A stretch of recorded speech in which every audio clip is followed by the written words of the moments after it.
Hi. மூலம் நட்சத்திரத்தில் பிறந்த தனுசு ராசிக்காரர்களுக்கு 2026 குரு பயிற்சி எப்படி இருக்கும் அப்படிங்கறத பார்க்கலாம். மூலம் நட்சத்திரம் கேதுவோட நட்சத்திரம். இது தனுசு வீட்டில் இருக்கிறதுனால இவங்களோட எண்ணமும் செயல்பாடும் எப்படி இருக்கும்னா, பொதுவா இவங்க அமைதியானவங்களா இருப்பாங்க, நல்ல குணமுடையவர்களாக இருப்பாங்க, ஆராய்ச்சி குணம் இருக்கும், நல்ல மனிதர்களாக இருப்பாங்க, அடுத்தவங்களுக்கு உதவி பண்ணணும் அப்படிங்கிற எண்ணம் இவர்கள்கிட்ட இருக்கும்.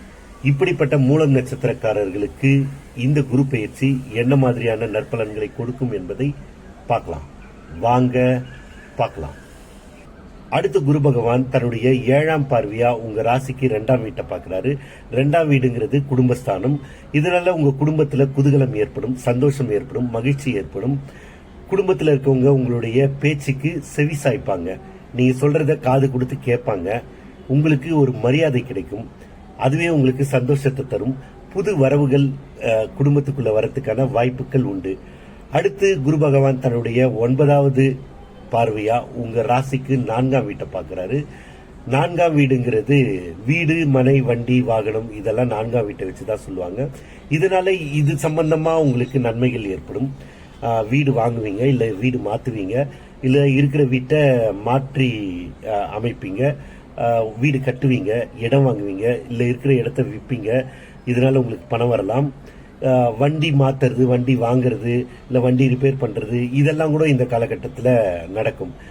இந்த வீடு, மனை, வண்டி, வாகனம், இதெல்லாம் சந்தோஷம். இதெல்லாம் 4ஆம் வீட்டை வச்சு சொல்றதுனால இது சார்ந்து உங்களுக்கு சந்தோஷங்கள் அதிகரிக்கும்.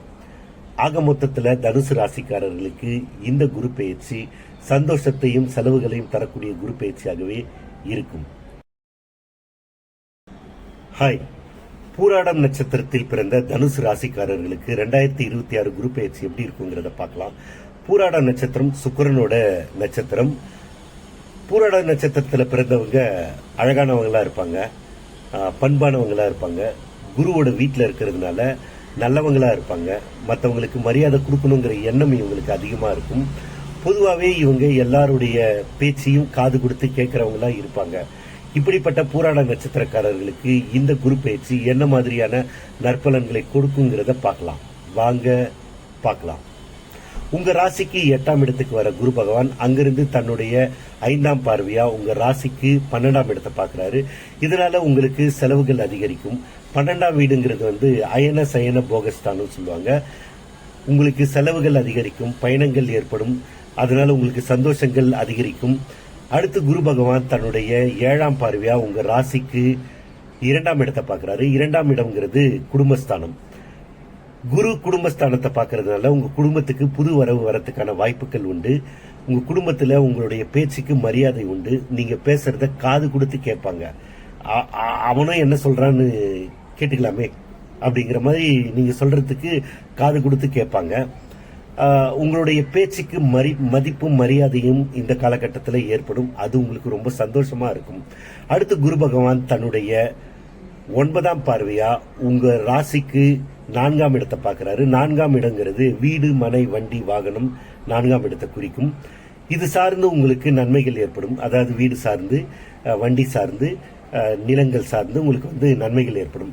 புது வீட்டுக்கு குடி போறதோ, இல்ல புது வீடு கட்டுறதோ, இல்ல புது வீடு வாங்குறதோ, இல்ல இடம் வாங்குறதோ, இல்ல இடம் விற்கிறதோ, வண்டி வாங்குறதோ, வண்டி விற்கிறதோ, இல்ல வண்டியை மாத்தி அமைக்கிறதோ, இந்த மாதிரி ஏதாவது இந்த காலகட்டத்தில் நடக்கும். அது உங்களுக்கு சந்தோஷத்தை தரும். மொத்தத்துல தனுசு ராசிக்காரர்களுக்கு சந்தோஷத்தையும் செலவுகளையும் அதிகமாகவே இந்த குரு பயிற்சி கொடுக்கும். ஹாய். உத்திராடம் நட்சத்திரத்தில் பிறந்த தனுசு ராசிக்காரர்களுக்கு இந்த குரு பயிற்சி எப்படி இருக்குங்கிறத பார்க்க போறோம். உத்திராடம் நட்சத்திரம் சூரியனோட நட்சத்திரம். தனுசு வீட்டில் இருக்கிறதுனால இவர்களோட குணங்கள் எப்படி இருக்கும்னா, தலைமை பண்பு இருக்கும்.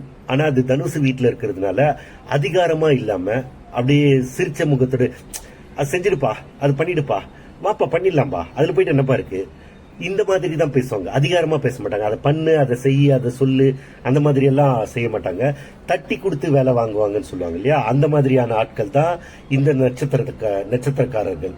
ஏன்னா சூரியனோட நட்சத்திரம் தனுஷோட வீட்டில் இருக்கிறதுனால, குருவோட வீட்டில் இருக்கிறதுனால இவர்களுடைய பண்பு ரொம்ப நல்லா இருக்கும். பக்தி இருக்கும், தன்னம்பிக்கை இருக்கும், கல்வி அறிவு இருக்கும், விடாமுயற்சி இருக்கும், எல்லாமே இவர்கள்கிட்ட இருக்கும். அது எல்லாமே அடுத்தவங்க பார்த்து சந்தோஷப்படுற மாதிரி மெச்சிக்கிற மாதிரி இருக்கும் இவர்களுடைய செயல்பாடு.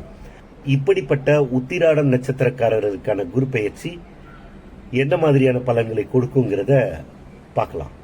வாங்க பார்க்கலாம். உங்க ராசிக்கு 8ஆம் இடத்துல வர குரு பகவான் அங்கிருந்து தன்னுடைய 5ஆம் பார்வையா உங்க ராசிக்கு 12ஆம் இடத்தை பாக்குறாரு. 12ஆம் இடம்ங்கிறது அயன சயன போகஸ்தானம் சொல்லுவாங்க.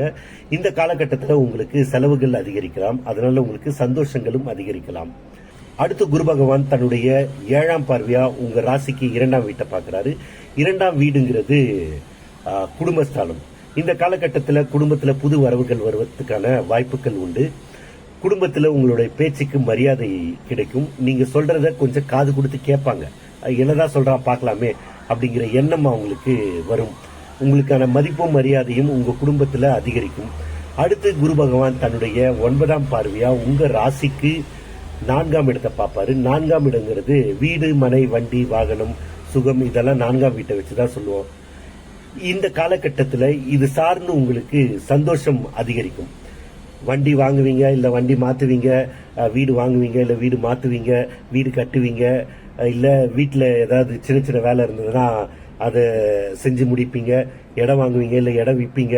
இது சார்ந்து உங்களுக்கு பணவரவு இருக்கும். 12ஆம் வீடும் நல்லா இருக்கிறதுனால அந்த பணவரவு உங்களுக்கு செலவுகளையும் ஏற்படுத்தக்கூடியதா இருக்கும். அதாவது நீங்க வீடு கட்டணும்னு நினைச்சீங்கன்னா 12ஆம் வீடு நல்லா இருக்கிறதுனால அது வந்து சுப செலவா மாறும். இடம் வாங்கணும்னு நினைச்சீங்கன்னா 12ஆம் வீடு நல்லா இருக்கிறதுனால அது செலவு ஏற்படும், அது சுப செலவாகும், நீங்க வீடு வாங்குவீங்க. சோ இந்த குரு பெயர்ச்சியில உங்களுக்கு செலவுகள் அதிகமாக இருந்தாலும் சந்தோஷங்களும் உங்களுக்கு இருக்கக்கூடிய குரு பெயர்ச்சியாகவே இருக்கும். வணக்கம்.